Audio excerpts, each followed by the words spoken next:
I think he should play against Man City. Ow. I think he should play against Man City. That's a very good hot take there, boy. I think he should. I said it last week, and I'll say it again this week. This is turning into one of the most exciting title races we've had in a very, very long time. There was a clash of the Titans at the weekend, Liverpool versus Manchester City. It ended in a stalemate, which has left the title race, it's not even wide open. Anyone can still win it. But right now, Arsenal are top, and we're going to discuss the fallout from the weekend's results, some dodgy decisions, and some other things as well in the league.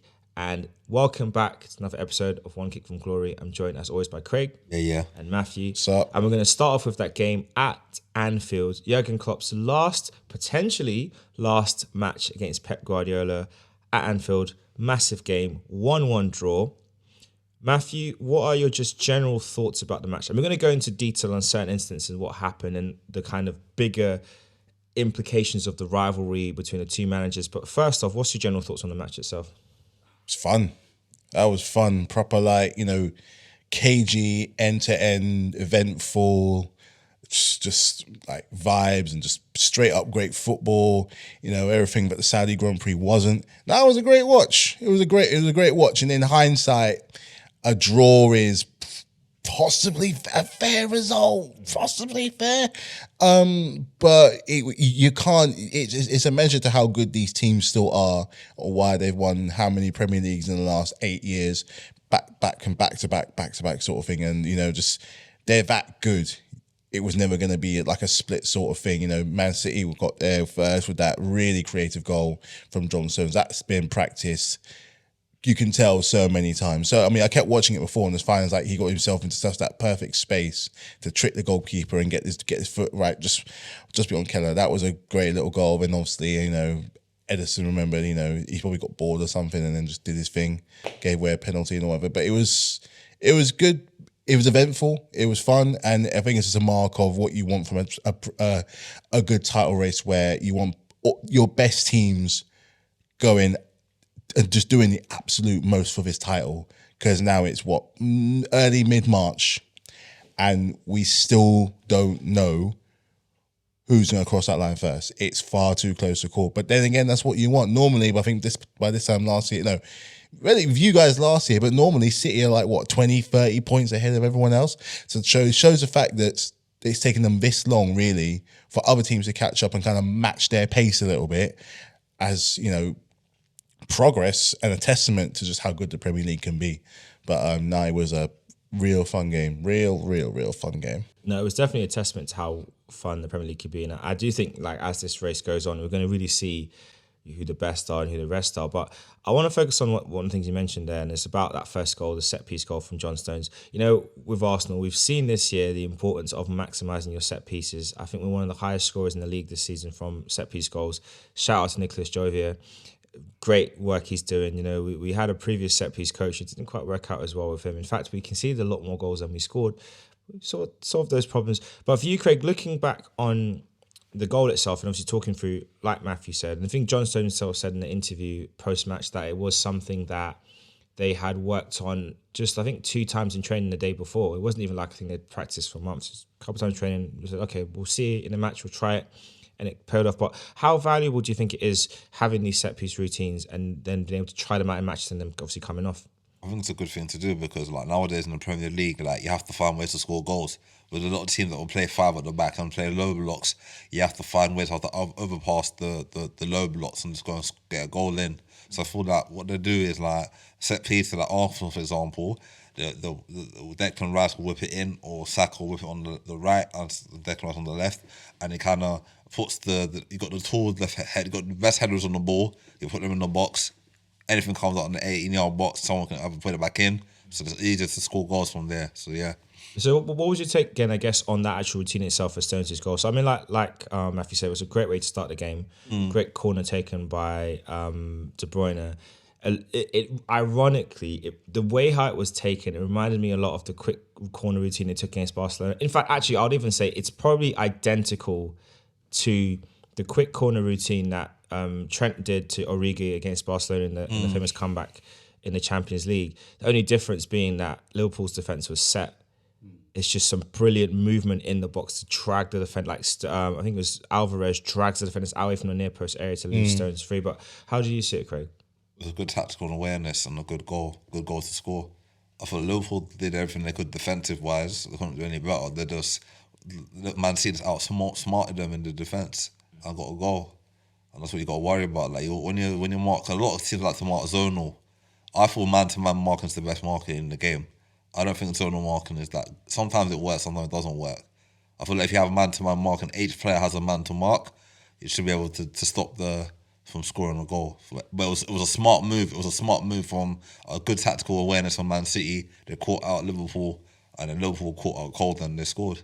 So yeah, that's interesting. For you, Matthew, man to mark or zonal marking, which would you prefer on a corner? Well, considering what we do, it's always going to be man to man because it's certain characters you have to watch out for, especially when you go in, like, Man City aren't known, apart from, say, like someone like Haaland, outside of that, there aren't many, and maybe even Stones or someone like that. As far as headers of the ball, like clear headers of the ball, there aren't that obvious. Whereas for Liverpool, you can think of Nunez, you can think of Van Dijk, which to what I know quite well. You've also got, Macalister could probably do it. There's probably more headers of the ball in that Liverpool team than there is in Man City. But coming from a perspective where I'm in goal, I much rather prefer a man-to-man, because with zonal, there's far too much space for one person to occupy at any given time, and the minute you leave your space, you are exposed.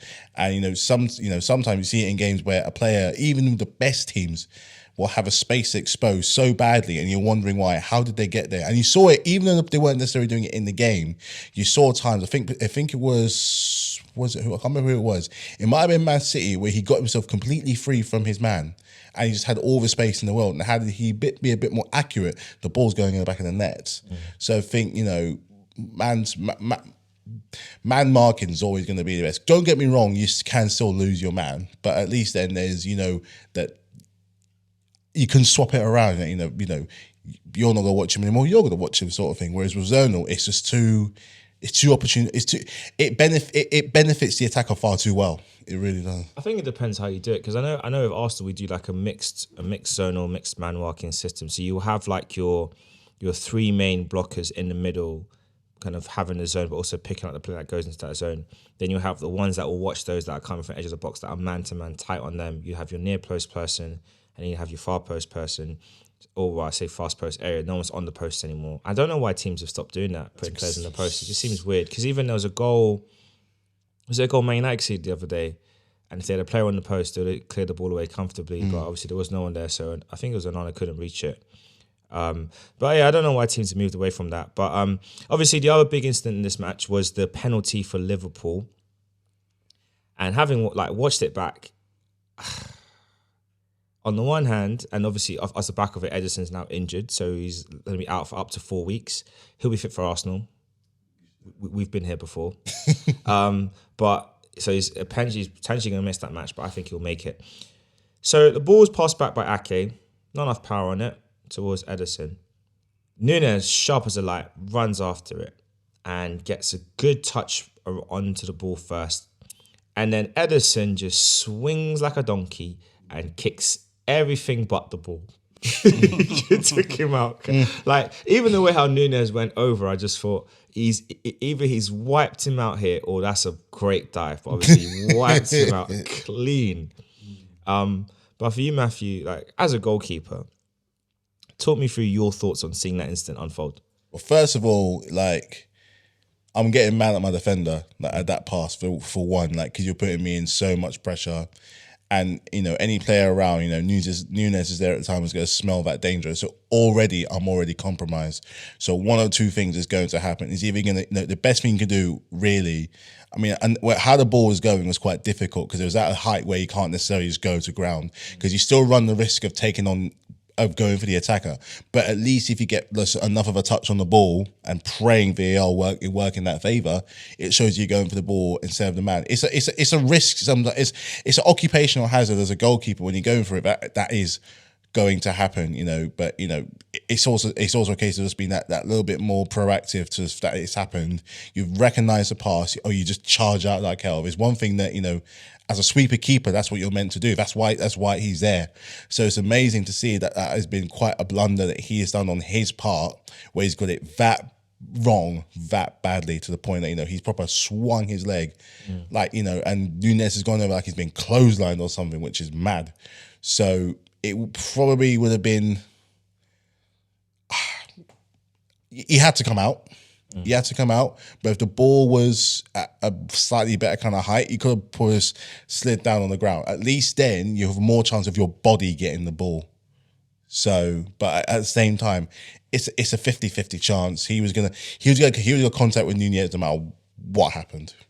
Yeah, it was just great play from Nunez to get to see the opportunity to get there, and then of course Macalister, cool as you like, put that away. I mean, I guess for you, Craig, like the penalty from Macalister itself, like I just liked his whole approach to it.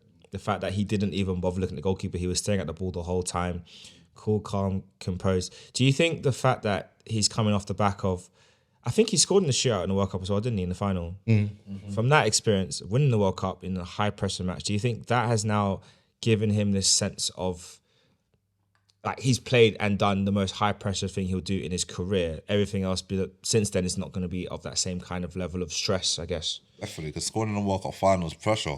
You got your whole country backing you. Your whole country back comes depending on you to score the winning penalty or score the penalty in the game to win the game. So he's a big game player.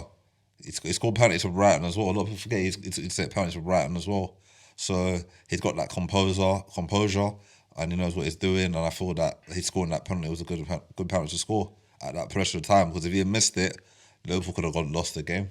And do you also think now going forward, when Salah's back fully fit, should he be off penalties now for the good? I feel they can rotate like what Arsenal do. Odegaard sometimes, Saka sometimes. But I think Macalister's got a good record of penalties. Salah penalty record is up and down because he scores them. He's missed a lot. He's missed some crazy ones. He missed against us. He missed a lot of penalties. Injuries still kind of like playing on him a little bit. Yeah, but I still feel that Macalister would be a good shout for a penalty taker for Liverpool. So yeah. So we'll see what happens with that. Obviously, yeah, talking about penalties, we have the other big incident as well in the match, which was the coming together between Doku and Macalister. I'll start with you, Matthew, then you, Craig. What's your thoughts on that incident? Pen or no pen? To me, that's a pen. His leg is... I know he got the ball, but his leg's up far too...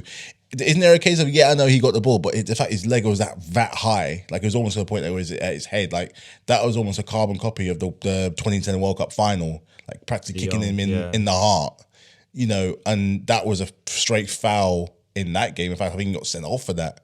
So he got yellow carded. Yellow carded. So if he gets yellow carded, you have to assume it's going to be a penalty, regardless. Yes, he got the ball, but it's dangerous play.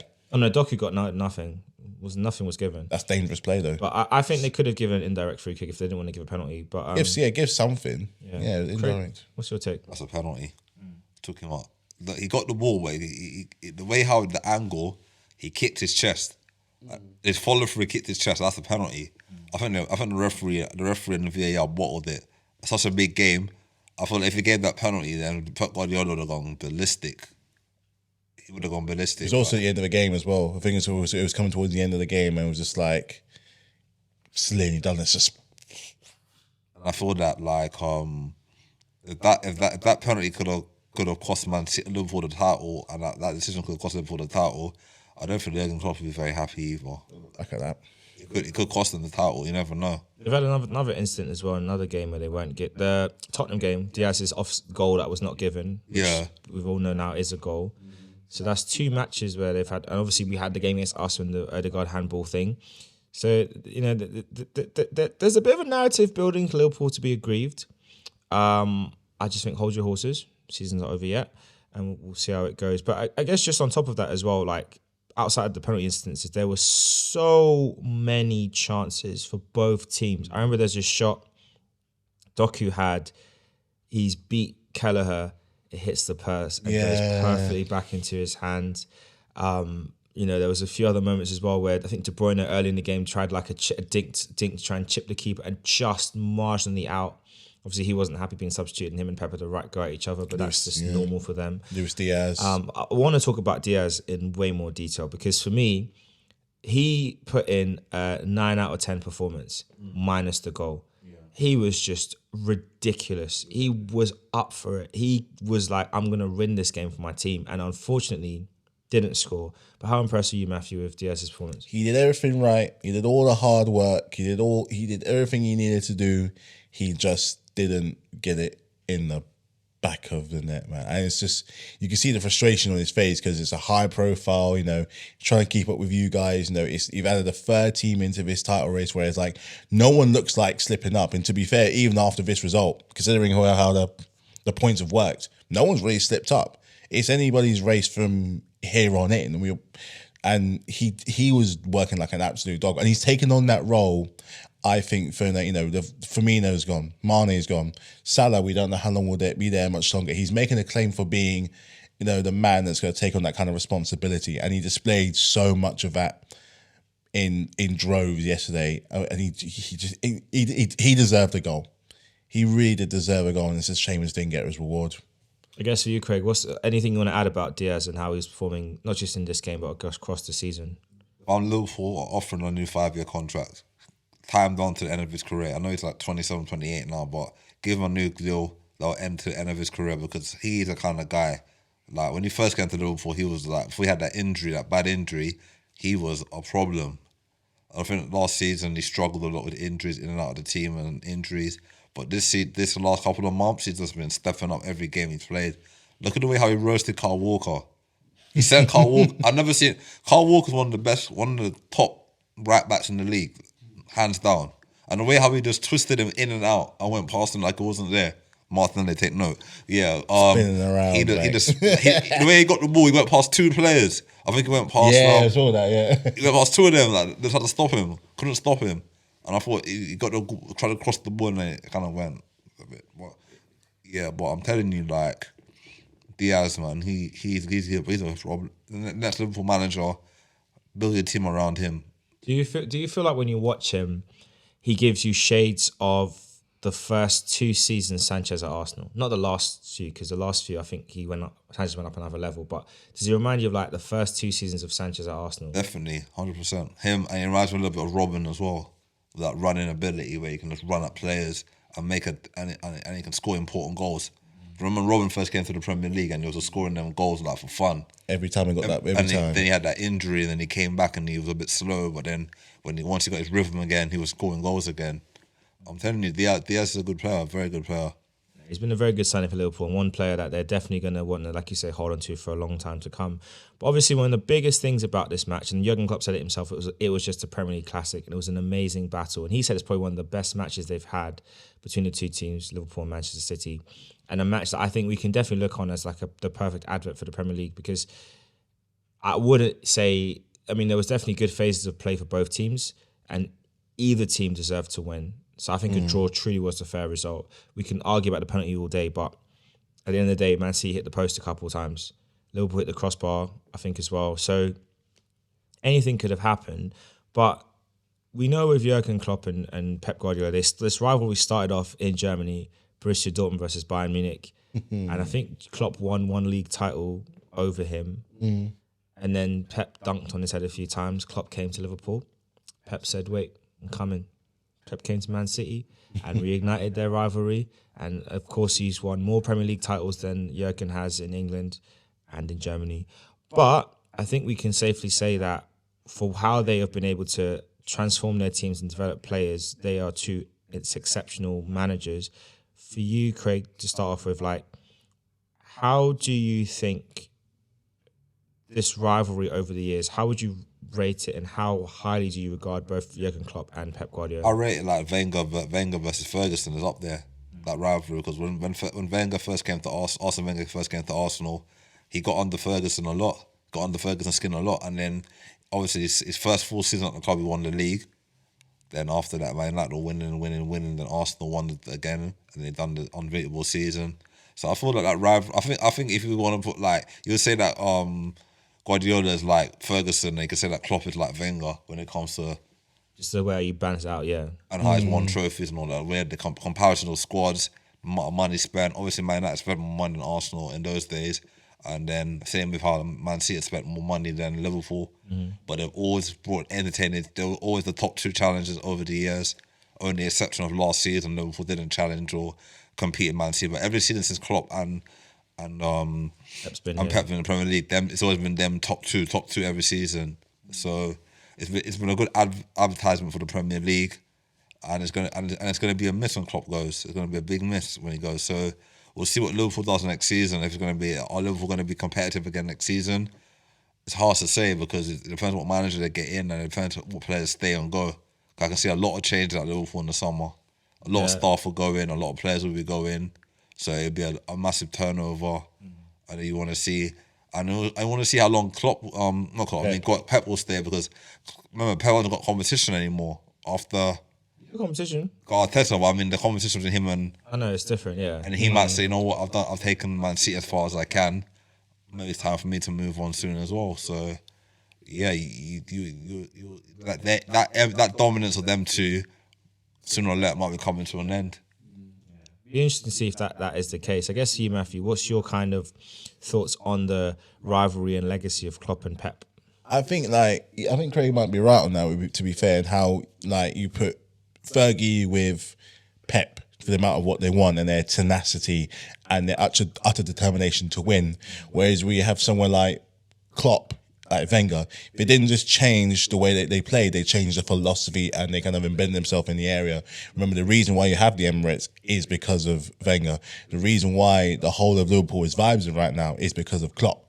And in relative terms, how the kind of teams are, there's a sense of homegrown between the two of you, where Liverpool, Anfield is still a cornerstone of the community.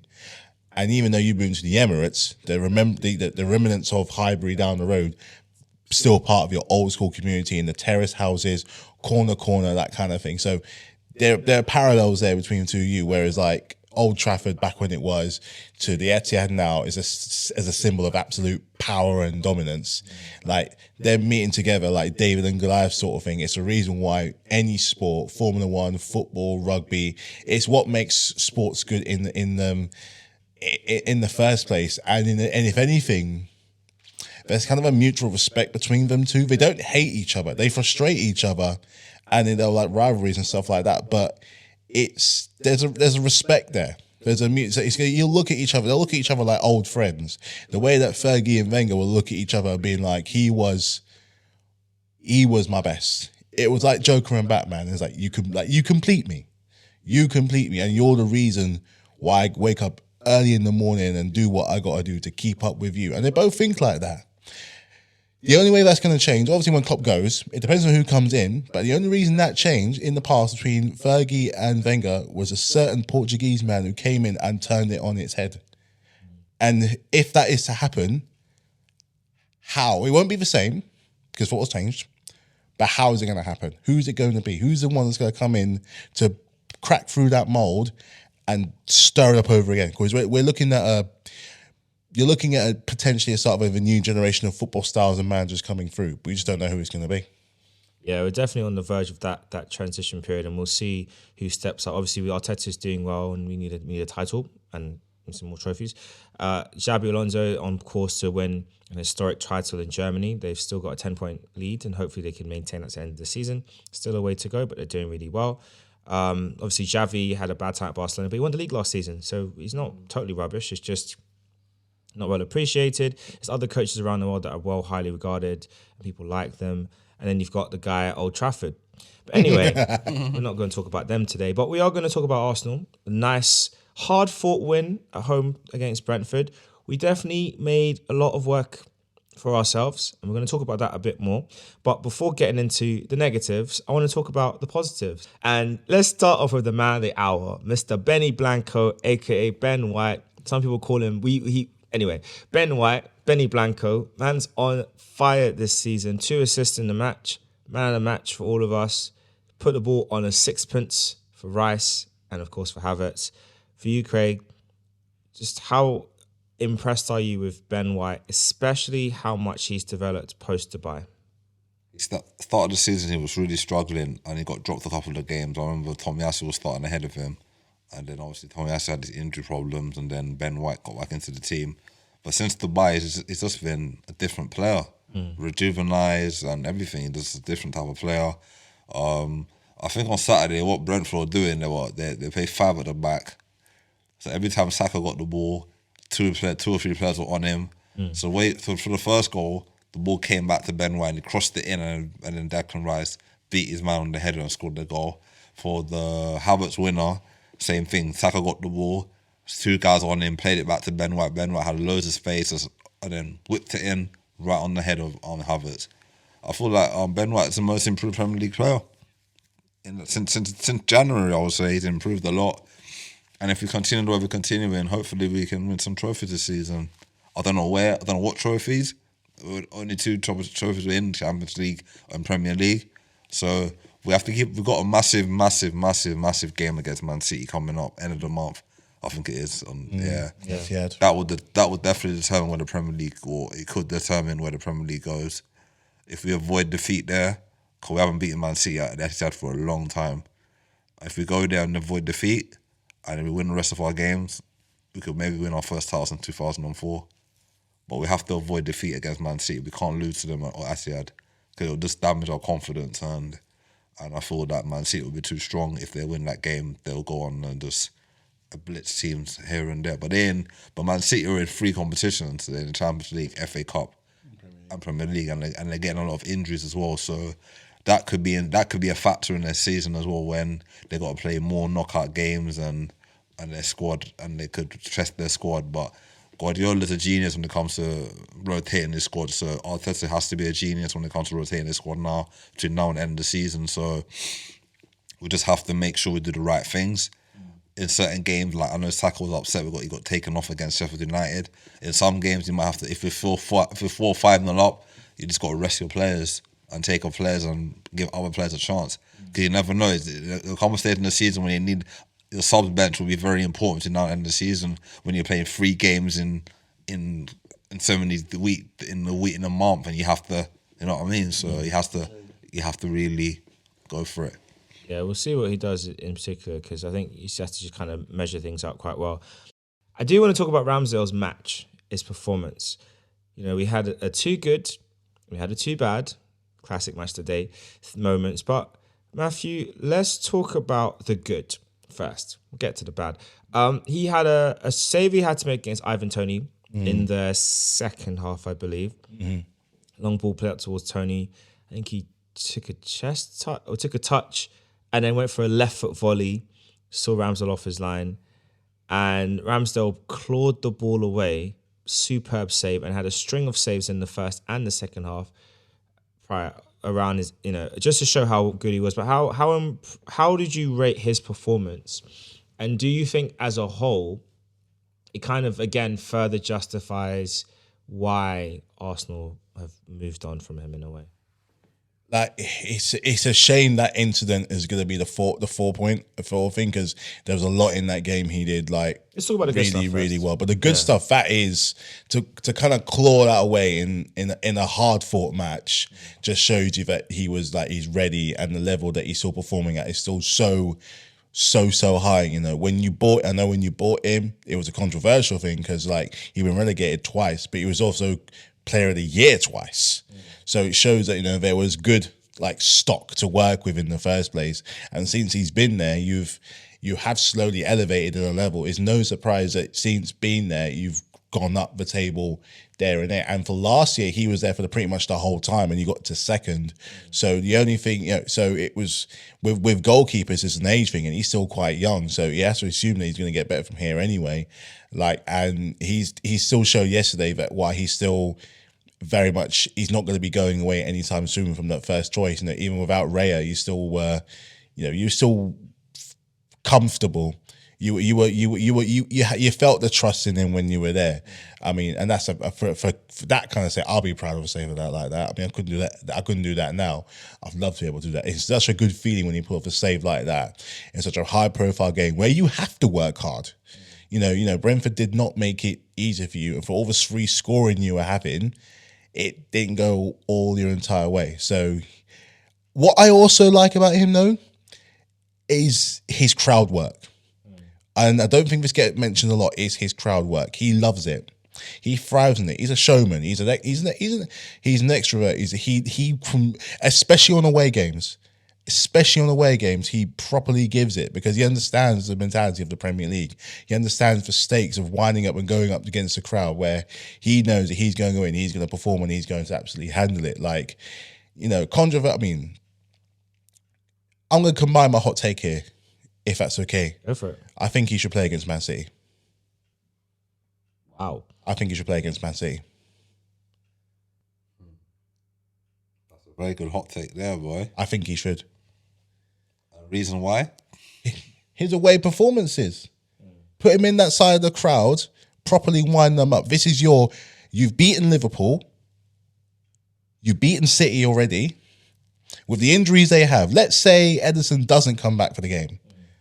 Because like Craig said, they're fighting on different fronts.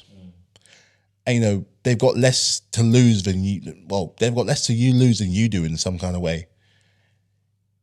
I'd go and do it. He loves an away game. He gives the bounce back. And there's no better feeling when you come away from a 95th minute winner in the Etihad with your new clutch man, header, cheeky little toe thing. He's going to love that. I mean, I can see the value in it. I can definitely see the value in it. Even with the mistake, I'd still do it. Let's talk about that mistake. Craig, thoughts? He could have passed the ball to Saliba. It took so many extra touches, like he wanted to have a ham sandwich or something. He took so many touches on the ball. I'm like, okay, he got the ball back. They played the ball back to him to recycle it. He could have played the ball across to Saliba. Saliba could have just cleared it out and it would have been half time. He took a touch and then Whistle saw him. Whistle just creeped up. And then Creepers just creeped up on him.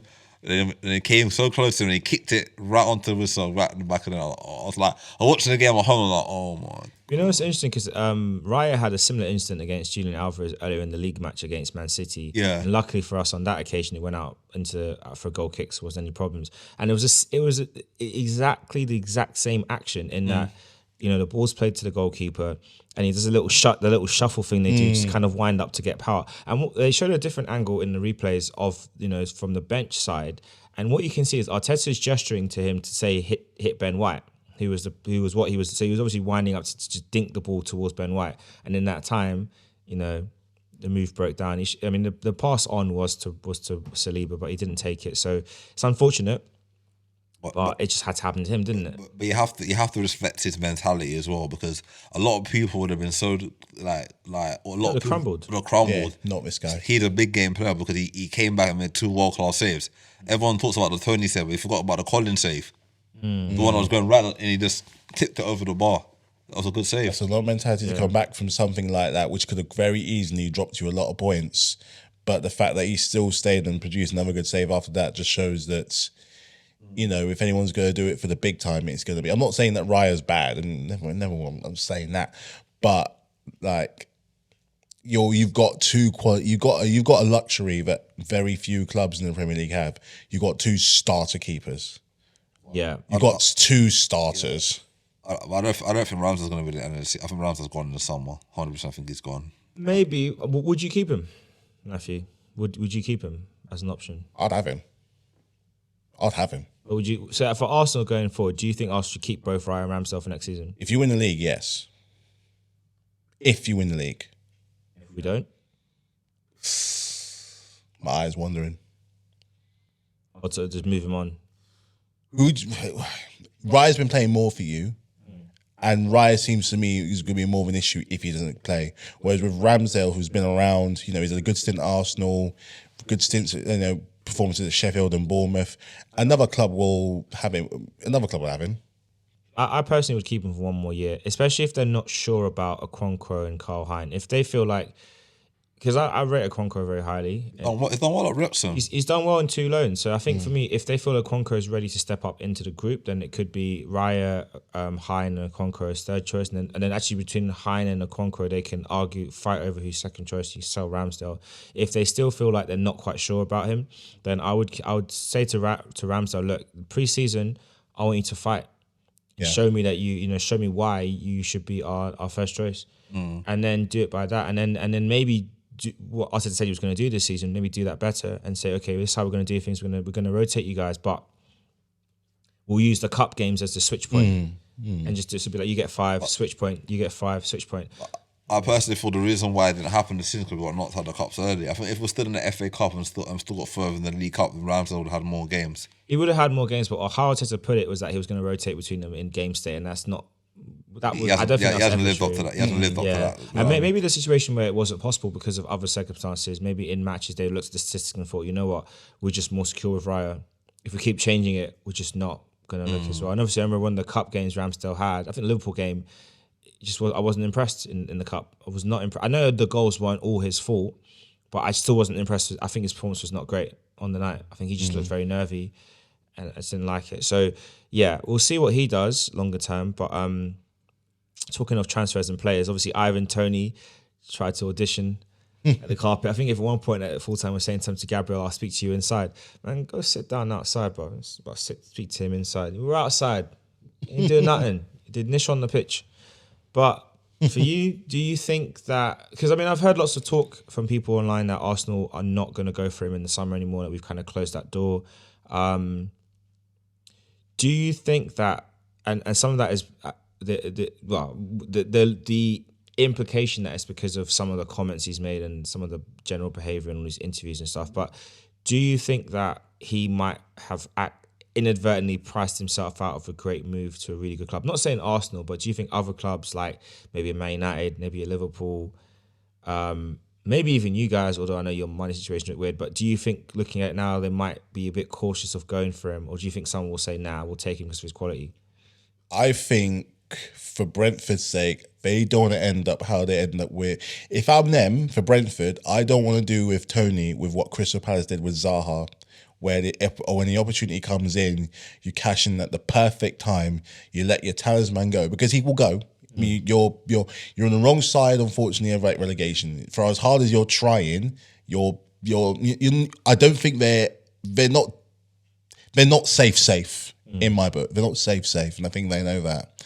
And when you have a player like that, who's not going to play in the Championship, who doesn't really deserve, as controversial as he is and as troublesome as he is, he doesn't deserve to be playing at that level. He should be playing higher.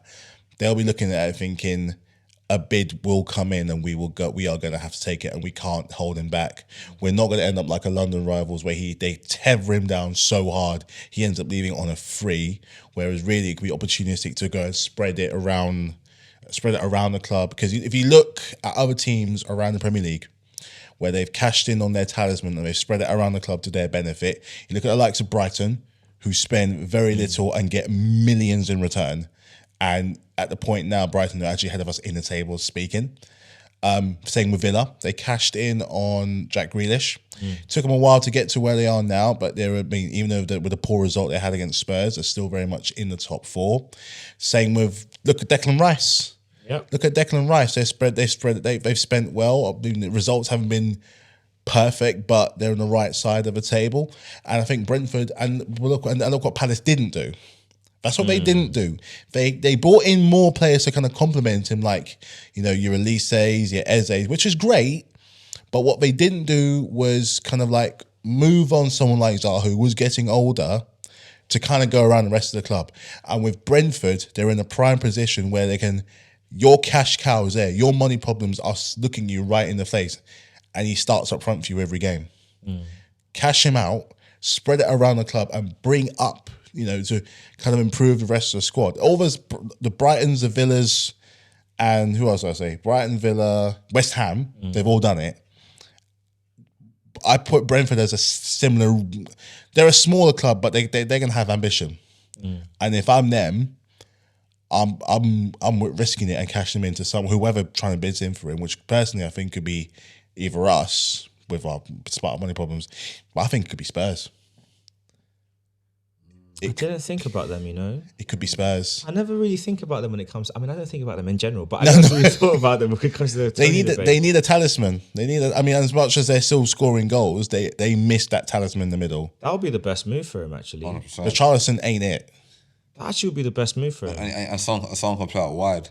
Yeah. Son can play on the left, and he can put. I hate to admit, I hate to think, but it's That would be a great transfer. And if they get Champions League this season and he plays in the Champions League, oh my god, that would be a great transfer. problems. I hate to admit, but it'll be a problem. that's a good hot take. That's a great place to go. Because, I mean, obviously, the other options you could think of is maybe a Newcastle because they're having issues with injuries of, obviously, Callum Wilson injured. Isak. We know Isak's had a few injuries since he's been there, so that there's a concern there.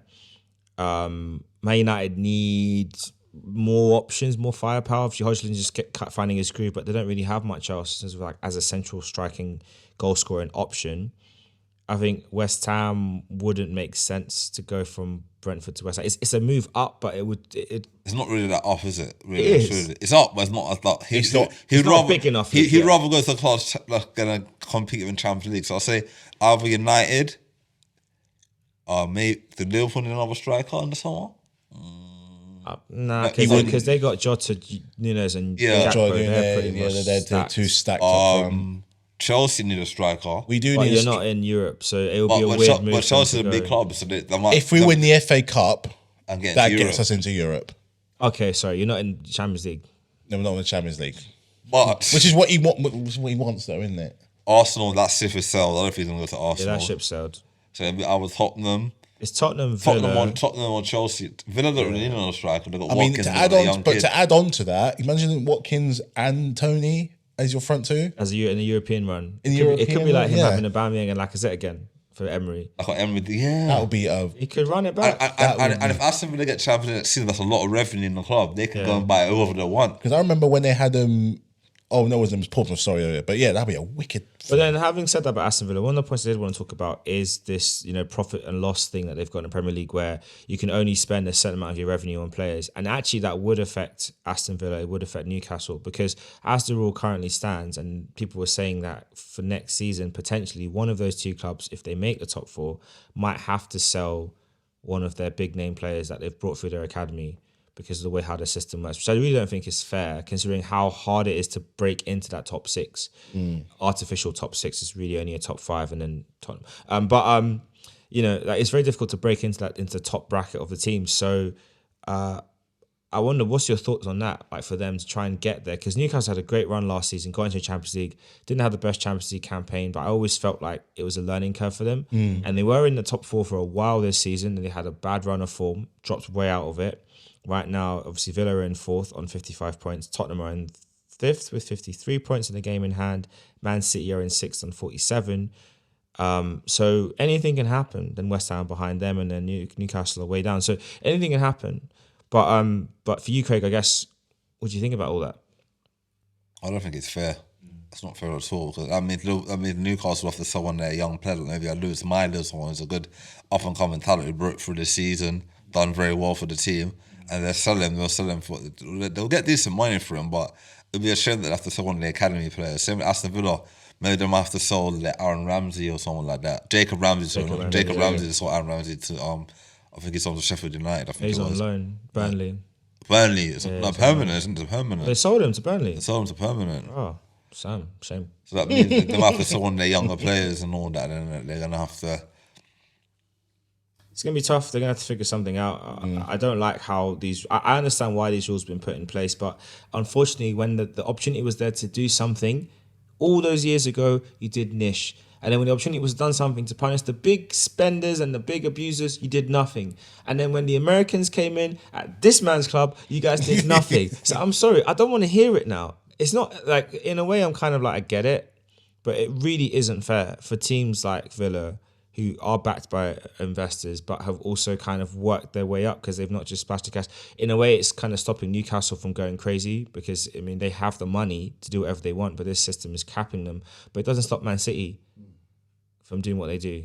It doesn't really stop Chelsea from doing what they do. Doesn't stop any of us. So in a way, it's not right. It's not fair. There needs to be a better system. And in fact, one of the proposals that was put through on, I think Sky had a debate about this on their fan debate recently, was for them to say the owners have to put in, like, if you want to spend, say, £150 million, the owners have to put that money in and say, oh, well, this is what we're putting in, and we're going to spend that. Just in case if transfers fall through, the money's there. So you're spending what you have, you're not spending what you don't have. That would be a fair system. And then you could also cap it and say that the max amount that a club can... So, for example, you pick the club with like the biggest fan base. The example they use is Man United. So you look at what Man United are going to spend in the summer and say Man United are going to spend up to, say... No, look at Man United's revenues. Man United say they might bring in, like, say, 200 million. You say, okay, all other clubs, you can spend up to that amount. Because that's the most money that the biggest club in the league are bringing in. Using them as an example.